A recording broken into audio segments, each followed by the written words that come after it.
నమస్తే, welcome to my channel Nagendra Vepuri. My dear friends, మనం ఈ ఛానల్లో వ్యక్తిత్వ వికాసం గురించి తెలుసుకుంటూ ఉన్నాం. ప్రస్తుతం మానవ వికాసం గురించి కూడా ఆలోచించవలసిన తరుణం ఏర్పడింది. ప్రపంచమంతా ఇప్పుడు యుద్ధభీతితో ఉంది. దానికి కారణం మీకు తెలుసు. ప్రపంచవ్యాప్తంగా మూడో ప్రపంచ యుద్ధ భయాలు ఉత్పన్నమయ్యాయి.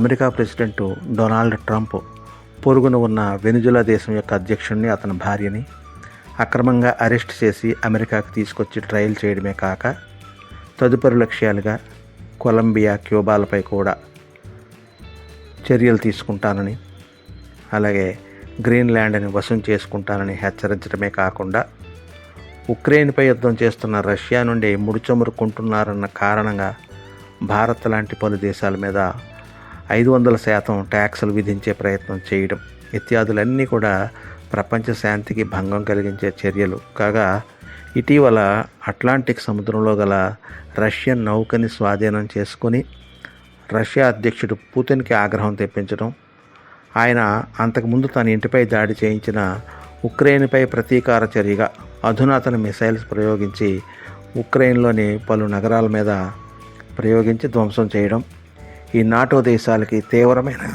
హెచ్చరికలు చేయడం తదితర చర్యలతో యావత్ ప్రపంచం మూడో ప్రపంచ యుద్ధానికి ఇది నాంది అవుతుందేమోనని భయపడడం జరుగుతోంది. ఇంతేకాక నార్త్ కొరియా అధ్యక్షుడు కిమ్ అణుబాంబులతో తాను యుద్ధానికి సిద్ధమని ప్రకటించడం ప్రపంచాన్ని మరింతగా భయపెడుతుంది. ఈ విధంగా ప్రస్తుతం ప్రపంచం చాలా ఉద్రిక్తంగా ఉంది. గత ప్రపంచ యుద్ధాల చరిత్ర చూస్తే మానవాళి నేర్చుకున్న పాఠం ఒక్కటే: ఏ సమస్యకైనా యుద్ధం పరిష్కారం కాదు, శాంతే మార్గం. పరస్పర చర్చల ద్వారా సమస్యలు పరిష్కరించుకోవాలి.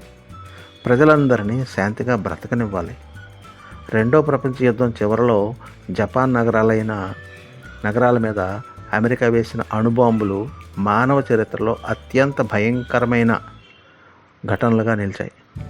1945 సంవత్సరం ఆగస్టు 6వ తేదీన జపాన్లోని హిరోషిమా నగరం పైన, ఆగస్టు 9వ తేదీన నాగసాకి నగరం పైన అమెరికా వేసిన ఆటం బాంబుల వల్ల ఒక్క క్షణంలోనే ఆ నగరాలు బూడిదయ్యాయి.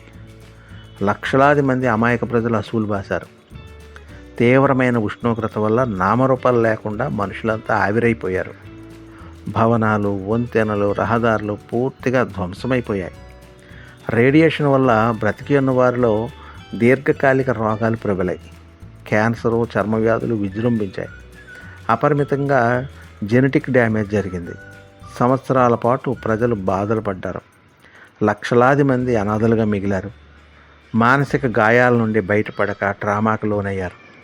దాని దుష్ప్రభావాలు తరతరాలుగా కనిపిస్తూనే ఉన్నాయి.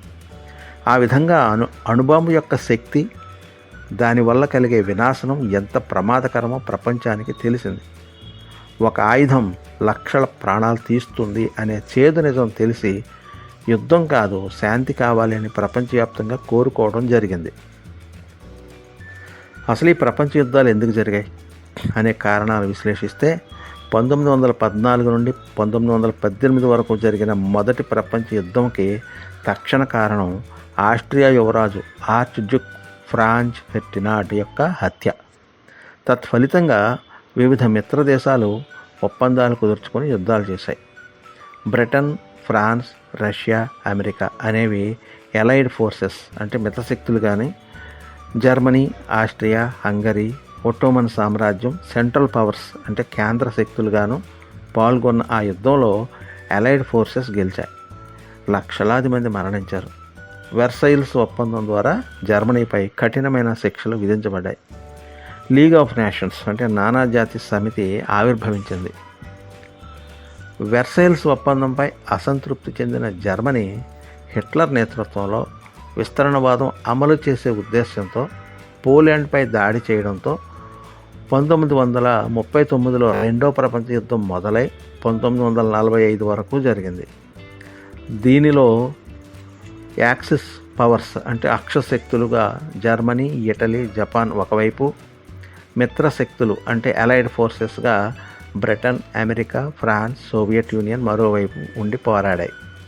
ఈ యుద్ధంలోని ప్రధాన ఘటనలు ఏమంటే హోలోకాస్ట్ అంటే యూదుల సామూహిక హత్య, అలాగే జపాన్లోని హిరోషిమా నాగసాకి నగరాలపై అణుబాంబులు వేయడం, చివరికి జర్మనీ జపాన్ పరాజయం పాలయ్యాయి. ఈ యుద్ధం వల్ల సుమారు 6 నుండి 7 కోట్ల మంది మరణించారు. అమెరికా, సోవియట్ యూనియన్ సూపర్ పవర్స్గా ఎదిగాయి. ఐక్యరాజ్య సమితి అంటే యునైటెడ్ నేషన్స్ ఆర్గనైజేషన్ స్థాపించబడింది. ఈ 2 ప్రపంచ యుద్ధాలు మానవజాతి వినాశనానికి కారణమవడంతో శాంతి, అంతర్జాతీయ సహకారం ఎంత ముఖ్యమో ప్రపంచ దేశాలు గ్రహించేలా చేశాయి. ఈ యుద్ధాలు అన్ని రంగాల్లోనూ ప్రపంచాన్ని తీవ్రంగా ప్రభావితం చేశాయి. కోట్ల మంది మరణించడం, గాయాలు పాలవడం కారణంగా మానవ హక్కులపై అవగాహన పెరిగింది. శరణార్థుల సమస్యలు పెరిగాయి. పాత సామ్రాజ్యాలు పతనమయ్యాయి. నూతన దేశాలు ఆవిర్భవించాయి. అమెరికా ఆర్థికంగా బలపడగా యూరోప్ దేశాలు నాశనమయ్యాయి. నిరుద్యోగం, ద్రవ్యోల్బణం పెరిగిపోయాయి. పునర్నిర్మాణ కార్యక్రమాలు ఊపందుకున్నాయి. అణుశక్తి ఆవిష్కరణ జరిగింది. రవాణా, కమ్యూనికేషన్ వృద్ధి చెందాయి.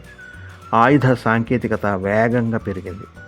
శాంతి పరిరక్షణకి అంతర్జాతీయ సంస్థలు స్థాపించబడ్డాయి. వలస పాలన అంతానికి దారితీసింది. ఆసియా, ఆఫ్రికాలో స్వాతంత్ర ఉద్యమాలు బలపడ్డాయి.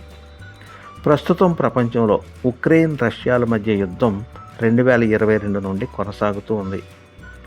లక్షల మంది మరణించడం, నిరుద్యోగులు శరణార్థులుగా మిగిలి భారీ నష్టాలు సంభవించాయి.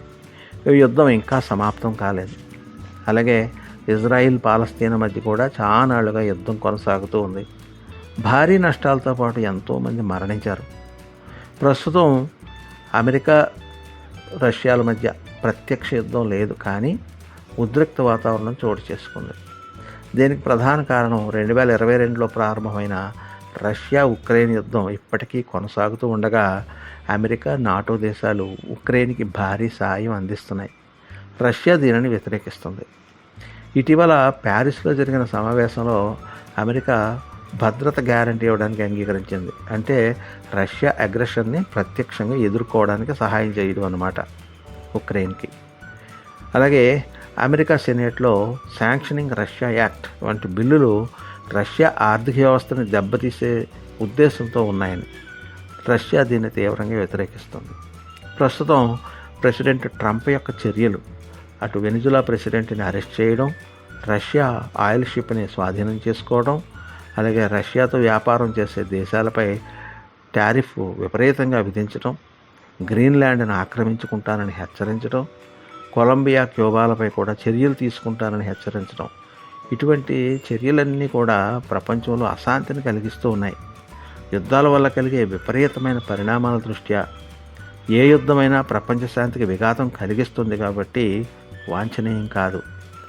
ఈ అమెరికన్ ప్రెసిడెంట్ డొనాల్డ్ ట్రంప్ ప్రస్తుత ఈ యుద్ధ వాతావరణానికి కారకుడిగా మనం పేర్కొనవచ్చు.